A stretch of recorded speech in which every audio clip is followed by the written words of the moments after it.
అందరికీ నమస్కారం. విజయనగరం జిల్లా దత్తిరాజేరు మండలం రాజుల రామచంద్రాపురం పంచాయతీలో అటవీ ప్రాంతంలో ఎస్టీ కొత్తవలస ఒక గిరిజన గ్రామం. 20 సంవత్సరాల క్రితం ఇక్కడికి వలస వచ్చి స్థిరపడ్డ కుటుంబాలు. విచిత్రం ఏంటంటే ఇప్పటికీ కూడా వారికి తాగడానికి మంచి నీరు కానీ కరెంటు కానీ లేకపోవడం.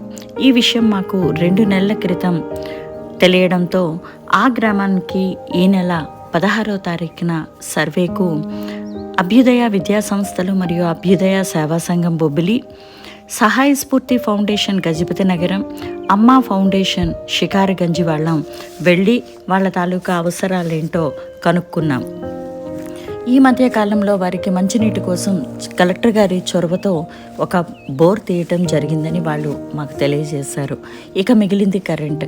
అది కల్పిద్దామన్న ఉద్దేశంతో మేము ఆ గ్రామంలో కనుక్కొని సోలార్ పవర్ 1,13,520 రూపాయలు వెచ్చించి ఆ గ్రామానికి ఒక్కొక్క ఇంటికి ఒక ఫ్యాన్, 2 లైట్లు మరియు ఒక plug point, street lights 2 provide చేసే విధంగా మేము కార్యక్రమం నిర్వహించడం జరిగింది.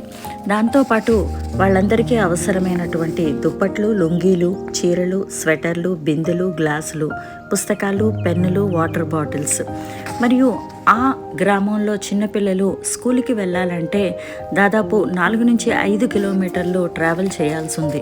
అది చాలా కష్టం కనుక వాళ్ళకు 8 సైకిల్స్ కూడా ఇవ్వటం జరిగింది.